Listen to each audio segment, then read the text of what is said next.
নমস্কার। আতঙ্কের রুদ্রগড়ের পরবর্তী পর্ব আজকে শোনাব। নীনা আর কলাবতী রুদ্রগড় থেকে বেরিয়ে ব্যাকুলভাবে আধ্যাকে খুঁজতে শুরু করলো, কিন্তু তাদের কোনো চেষ্টাই সফল হচ্ছে না। এমনকি তাদের অতিপ্রাকৃত শক্তি ব্যবহার করেও তারা বুঝতে পারল না আধ্যা ঠিক কোথায় রয়েছে। আধ্যার খোঁজে তারা বিভিন্ন প্রান্তে ছুটে বেড়াতে লাগলো।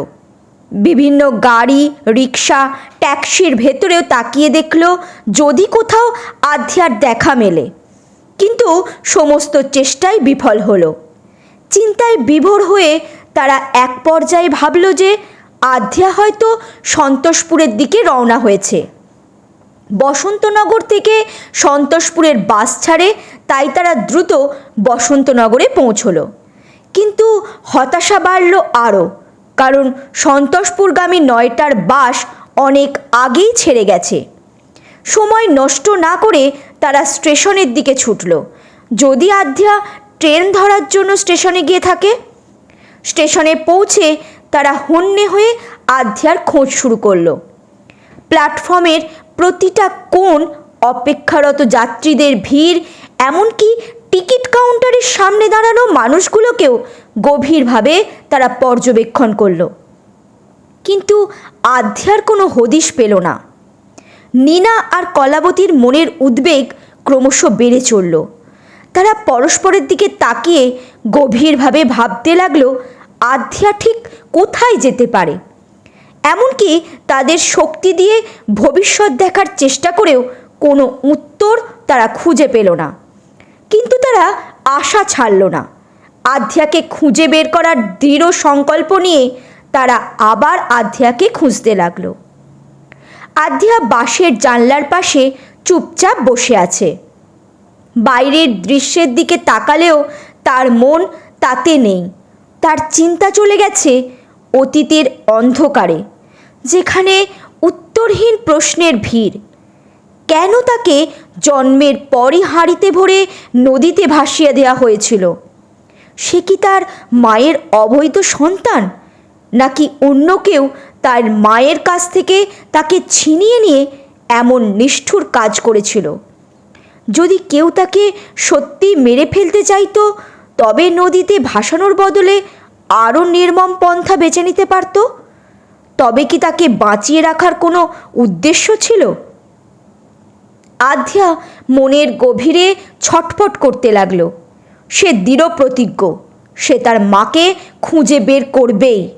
তারপর তার সামনে দাঁড়িয়ে সরাসরি জিজ্ঞাসা করবে, কেন তুমি আমার সাথে এমন করেছিলে? আমি কি এমন অপরাধ করেছিলাম যে আমাকে পৃথিবীতে এনে তারপর ত্যাগ করার সিদ্ধান্ত নিলে? যদি সত্যি ভাসিয়ে দিতে চাইতে, তবে আমাকে জন্ম দেওয়ার দরকারই বা কী ছিল? কেন আমাকে আগেই শেষ করে দিলে না? চিন্তার ভারে আধ্যার মন ভেঙে পড়তে লাগলো। তার দু চোখ বেয়ে অশ্রু গড়িয়ে পড়ল। পাশে বসে থাকা এক যাত্রীর চোখ পড়ল তার দিকে। যাত্রীটি কৌতূহলে জিজ্ঞাসা করল, কি হয়েছে তোমার? তুমি কাঁদছো কেন? আধ্যা তার প্রশ্নের কোনো উত্তর দিল না। সে চোখের জল মুছে চুপচাপ শান্ত স্বরে বলল, সন্তোষপুর আর কত দূর? যাত্রীটি ঘড়ি দেখে বলল, এখনও 1.5 ঘন্টা বাকি। আধ্যা আবার জানলার দিকে মুখ ফেরালো। বাস ছুটে চলল রাতের অন্ধকার চিরে। আধ্যার মনেও চলতে থাকলো একই রকম ঝড়। বাইরের শীতল বাতাস তার গায়ে লাগলেও মনের উত্তাপ কমল না। সন্তোষপুরে পৌঁছানোর পর সে তার জীবনের এই সমস্ত অমীমাংসিত প্রশ্নের উত্তর খুঁজবে। এদিকে চাঁদের ম্লান আলোয় বাগানবাড়ির সামনে এসে দেবু আর বিপ্র দাঁড়িয়ে রইল। আধ্যার জন্য অধীর অপেক্ষায় তারা আছে, কিন্তু আধ্যার কোনো খোঁজ নেই। তাদের ধারণা বৃদ্ধার বাড়ির কুয়োটিতেই লুকিয়ে আছে সেই রহস্যময় হাড়ের তলোয়ার, যা এতদিন তারা খুঁজছিল। চারপাশের নিস্তব্ধতা আর অন্ধকার তাদের মনের ভেতর আরও উত্তেজনা ছড়িয়ে দিচ্ছে। আধ্যার জন্য অপেক্ষা করতে করতে দেবু আর বিপ্রের ধৈর্য প্রায় শেষের পথে। ঠায় দাঁড়িয়ে থাকতে থাকতে কোমর ধরে গেছে আর চোখের পাতা ভারী হয়ে আসছে ক্লান্তিতে। তবু আধ্যার অপেক্ষায় তারা এক মুহূর্তের জন্য পিছপা হলো না। সময় গড়িয়ে যাচ্ছে আর তাদের মনে প্রশ্ন জেগে উঠছে, আধ্যা কি ঘুমিয়ে পড়ল? আদৌ সে এই বাড়িতে রয়েছে কি, নাকি সে ধৈর্য ধরতে না পেরে একাই বৃদ্ধার বাড়ির কুয়োর হাড়ের তলোয়ার খুঁজতে গেছে? তারা জানে না আধ্যা অনেক আগেই রুদ্রগড় ছেড়ে চলে গেছে। দেবু আর বিপ্র এবার বৃদ্ধার বাড়ির কুয়োর কাছে গেল। কুয়োর চারপাশে কেমন যেন এক অদ্ভুত শীতল অনুভূতি। বাতাস থেমে গেছে আর চারপাশ নিঃশব্দে পর্যবেক্ষণ করছে তাদের। যেখানে আধ্যাকে দেখতে না পেয়ে তারা আবার ফিরে বাগানবাড়ির কাছে এসে অপেক্ষা করতে লাগলো, যেন যে কোনো মুহূর্তে আধ্যা বেরিয়ে আসবে রহস্যের দ্বার খুলে দিতে। তান্ত্রিক প্রচণ্ড অস্থির হয়ে উঠলেন। যে তলোয়ারের জন্য তিনি দীর্ঘ 19 বছর অপেক্ষা করেছেন, যা তার অশুভ শক্তিকে পূর্ণতা দিতে পারে, সেই তলোয়ার আধ্যা হদিস দিতে পারত। কিন্তু তাকে কাছাকাছি পেয়েও তিনি তলোয়ারের কোনো খোঁজ পেলেন না, বরং আধ্যা তার চোখের সামনে থেকেই চলে গেল। এই ঘটনায় তান্ত্রিকের মন বিষাদে আর ক্রোধে ফেটে পড়ল, যেন তার দীর্ঘ বছরের সমস্ত পরিকল্পনা, শ্রম আর অপেক্ষা এক মুহূর্তে ধূলিসাৎ হয়ে গেল। তান্ত্রিক জানেন আধ্যার অবস্থান নির্ণয় করা তার পক্ষে সম্ভব নয়। এর আগেও তিনি বহুবার তার অশুভ শক্তি ব্যবহার করে আধ্যার খবর জানার চেষ্টা করেছেন, কিন্তু বারবার ব্যর্থ হয়েছেন। আধ্যার উপস্থিতি যেন তার ক্ষমতার সীমার বাইরে। এই উপলব্ধি তাকে আরও রাগান্বিত ও হতাশ করে তুলল। তবুও তিনি নিজেকে শান্ত করতে এবং কোনো উপায় খুঁজে পেতে ধ্যানে বসলেন। তার সামনে মোমবাতির শিখা দপদপ করছে। চারপাশে রয়েছে রহস্যময় ধূপের গন্ধ, যা তার অশুভ শক্তির পরিবেশ তৈরি করছে। গভীর ধ্যানে তান্ত্রিক তার সমস্ত শক্তি কেন্দ্রীভূত করলেন আধ্যার অবস্থান খুঁজে বের করার জন্য। তিনি মন্ত্রপাঠ শুরু করলেন।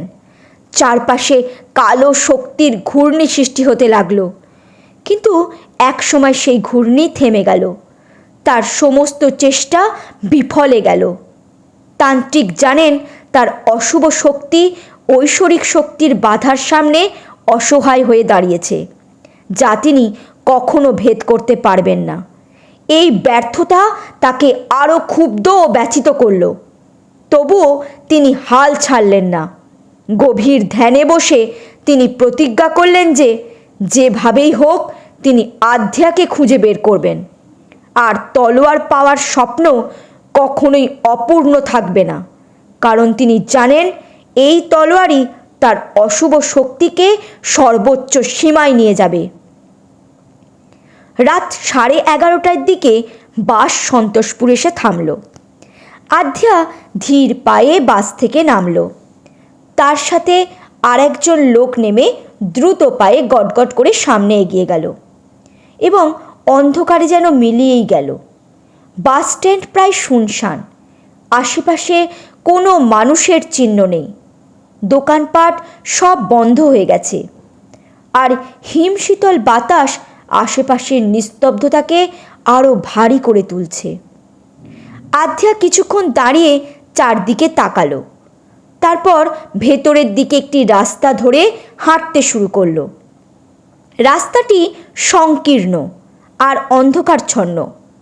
পথের ধারে কিছুক্ষণ চলার পর একজন মানুষকে দেখতে পেল। আধ্যা তৎক্ষণাৎ তার কাছে গিয়ে প্রশ্ন করল, আপনি কি বলতে পারবেন পারুল মাসির বাড়ি কোথায়? লোকটি প্রথমে অবাক হয়ে তার দিকে তাকালো, যেন রাত বেরোতে এমন প্রশ্ন শোনার জন্য তিনি প্রস্তুত ছিলেন না। কিছুক্ষণ তাকিয়ে থাকার পর তিনি বললেন, না, আমি জানি না, কিন্তু তুমি কোথা থেকে এসেছো? আধ্যা শান্ত গলায় উত্তর দিল, রুদ্রগড় থেকে। আপনি কি জানেন আবির চ্যাটার্জি কোথায় ভাড়া থাকতেন? লোকটি এবার একটু বিরক্তি মিশ্রিত সুরে বলল, না, তা আমি কি করে জানবো? সন্তোষপুর অনেক বড় জায়গা। তিনি কোন এলাকায় ভাড়া থাকতেন সেটা যদি বলতে না পারো তাহলে আমি কিভাবে তোমায় সাহায্য করব? আধ্যা মুহূর্তের জন্য চুপ হয়ে গেল। সত্যিই তো, সে নিজের প্রশ্নে যুক্তি খুঁজে পেল না। সন্তোষপুরের মতো এত বিশাল এলাকায় কিভাবে কেউ জানবে তার বাবা মা কোথায় ভাড়া থাকতেন, তাও 19 বছর আগে? নিজের অজান্তেই তার মনে সন্দেহের ঘনঘটা ছড়িয়ে পড়ল। আধ্যা চিন্তিত মুখে রাস্তায় দাঁড়িয়ে রইল। চারপাশের নীরবতা যেন তার নিজের মনের অস্থিরতা আরও প্রকট করে তুলল। সন্তোষপুরে এসে পৌঁছলেও তার যাত্রার পথ যেন আরও জটিল হয়ে গেল। সে ভাবল, পারুল মাসির তখনই 50-এর কাছাকাছি বয়স ছিল, এখন তাহলে 69-এর কাছাকাছি। তিনি কি বেঁচে আছেন তারই তো জানা নেই।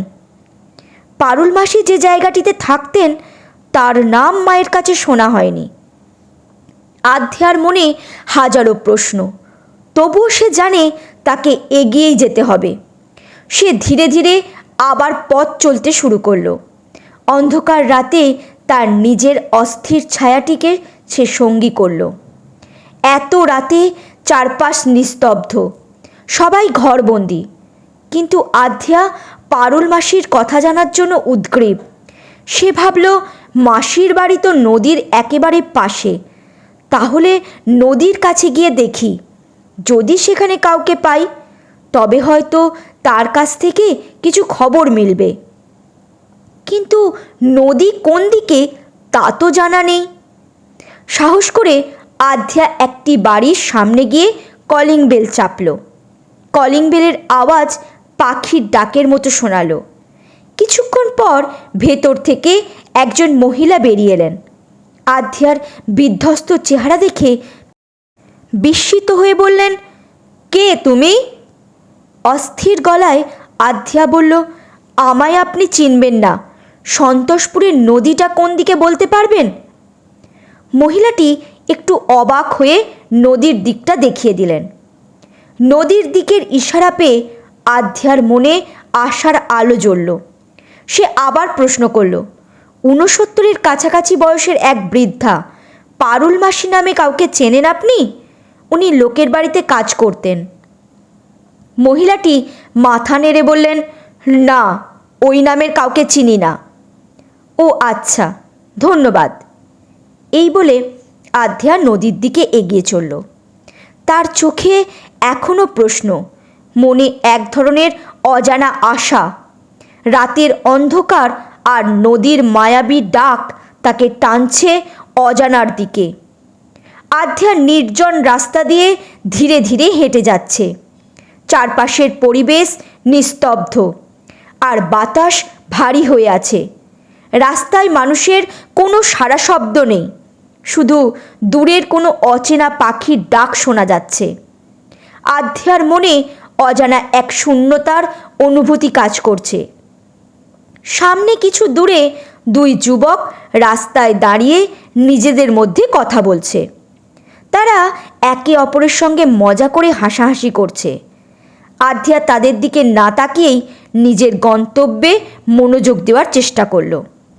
হঠাৎ এক যুবক তাকে দেখতে পেয়ে অপর যুবককে ফিসফিস করে বলল, মেয়েটাকে দেখ, ভীষণ সুন্দর। এই কথায় অপর যুবকের চোখেও কৌতূহল দেখা দিল। সে তাকিয়ে আধ্যার দিকে কিছুক্ষণ দেখে বলল, মালটা এখানে নতুন মনে হচ্ছে, যেন রসগোল্লা। আধ্যা তাদের কথাগুলো শুনে বুঝল তারা তার সম্পর্কেই কথা বলছে। সে তাদের দিকে না তাকিয়ে গতি বাড়িয়ে পাশ কাটিয়ে যেতে লাগলো। কিন্তু হঠাৎ এক যুবক তার সামনে এসে দাঁড়ালো।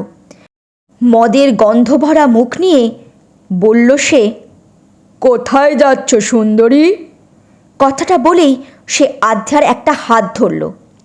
আধ্যা তার হাত ছাড়ানোর চেষ্টা করতেই আরেক যুবক পিছন থেকে এসে তার অন্য হাত চেপে ধরল। তারা দুজনে মিলে আধ্যাকে টানতে টানতে রাস্তার পাশে একটি পুরনো বাড়ির দিকে নিয়ে যেতে লাগলো। আধ্যা নিজেকে মুক্ত করার আপ্রাণ চেষ্টা করছে। সে সাহায্যের জন্য চিৎকার করলো, কিন্তু আশেপাশের বাড়ির কেউ যেন তার চিৎকার শুনতে পেল না। হঠাৎই একটা অদ্ভুত ঘটনা ঘটল। যুবক দুজন একে অপরের দিকে তাকিয়ে তর্ক করতে শুরু করলো। তর্কর মুহূর্তের মধ্যেই উত্তপ্ত হয়ে উঠল এবং তারা হাতাহাতিতে জড়িয়ে পড়ল। আধ্যা অবাক হয়ে দেখল যেন কেউ তাদের ওপর নিয়ন্ত্রণ চালিয়ে একে অপরকে মারামারি করাচ্ছে।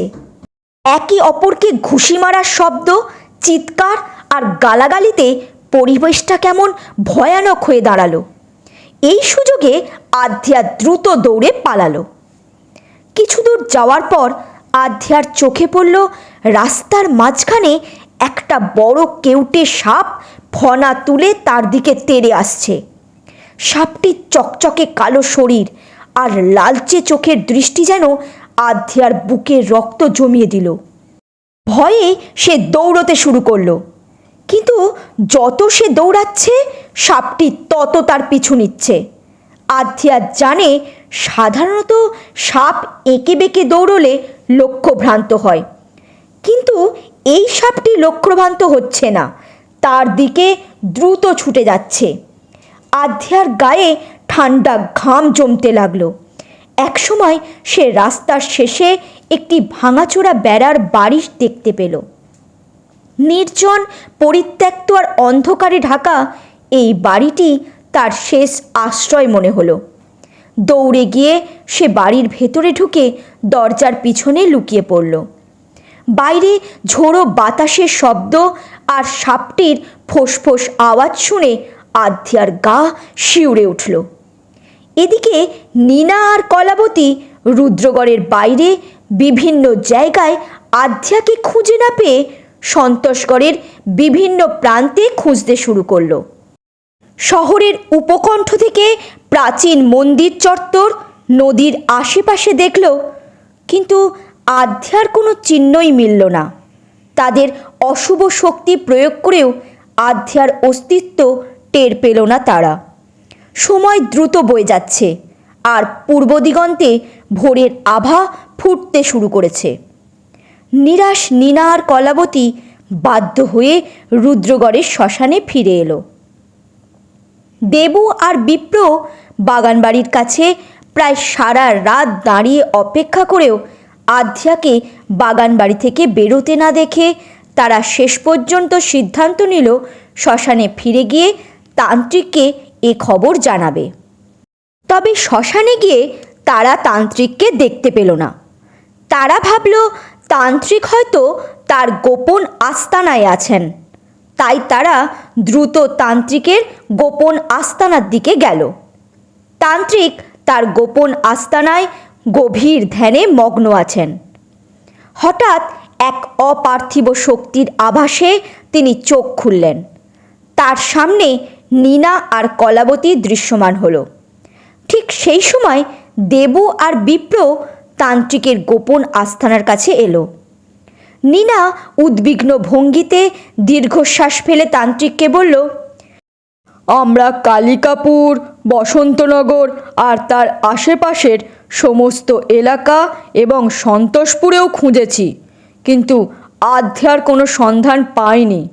এখন কি করব তান্ত্রিক? তান্ত্রিকের চোখ ক্রোধে জ্বলজ্বল করে উঠল। তোরা কেমন খুঁজলি যে আধ্যার দেখা পেলি না? সন্তোষপুরের সর্বত্র খুঁজেছিস? দেবু আর বিপ্র ভেতর থেকে কথাবার্তার আওয়াজ শুনতে পেল।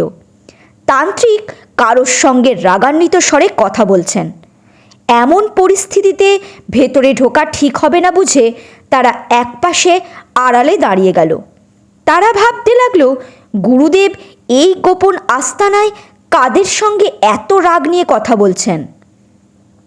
কলাবতী ধীর কণ্ঠে তান্ত্রিককে বলল, আমরা আমাদের শক্তিকে কাজে লাগিয়ে প্রতিটি জায়গায় নজর বুলিয়েছি, কিন্তু কোথাও আধ্যার অস্তিত্ব টের পায়নি।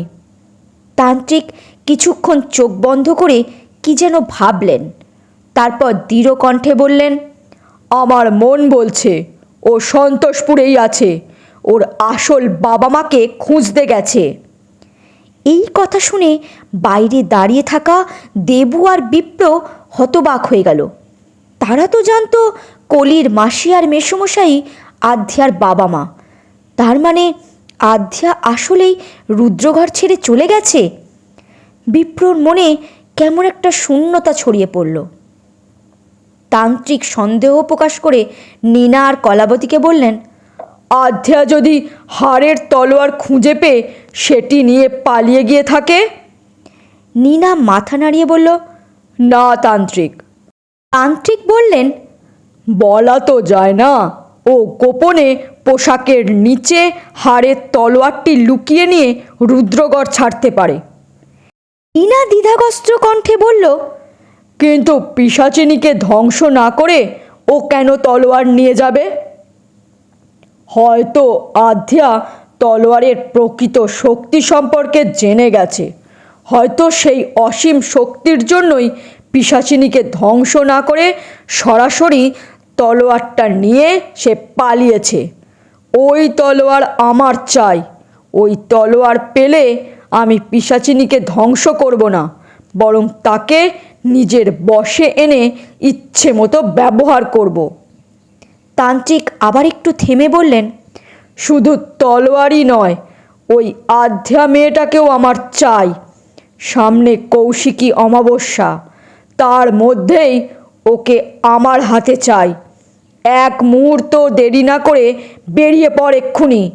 কোথাও না কোথাও আধ্যাকে খুঁজে পাবি। তান্ত্রিকের আদেশ শুনেই নীনা আর কলাবতী মুহূর্তেই অদৃশ্য হয়ে গেল। দেবু আর বিপ্র বাইরে দাঁড়িয়ে হতভম্ব হয়ে সব শুনল। তারা বুঝতে পারল তান্ত্রিক রুদ্রগড়ের মানুষের মঙ্গল চান না। তিনি তলোয়ার পেয়ে পিশাচিনীকে ধ্বংস করবেন না, বরং তাকে বশে এনে নিজের স্বার্থ সিদ্ধি করবেন। কিন্তু আধ্যার সাথে তার কি দরকার?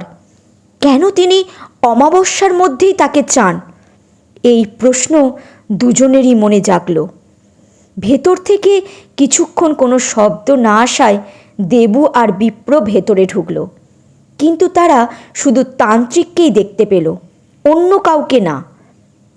দেবু ফিসফিস করে বিপ্রকে বলল, আমরা তো দুজন মেয়েলি কণ্ঠের আওয়াজ শুনলাম, তাহলে তারা কোথায় গেল? তান্ত্রিক তখনই তাদের দেখে রুক্ষ স্বরে বলে উঠলেন, যা এখন, পরে আসিস। তান্ত্রিকের কণ্ঠে এমন এক কঠোরতা প্রকাশ পেল যে দেবু আর বিপ্র কিছু না বলেই আস্তানা থেকে বেরিয়ে এলো। আজকে শুনলেন আতঙ্কের রুদ্রগড়ের ৩৯ ও ৪০ পর্ব। পরবর্তী পর্ব খুব শীঘ্রই চলে আসবে। ধন্যবাদ।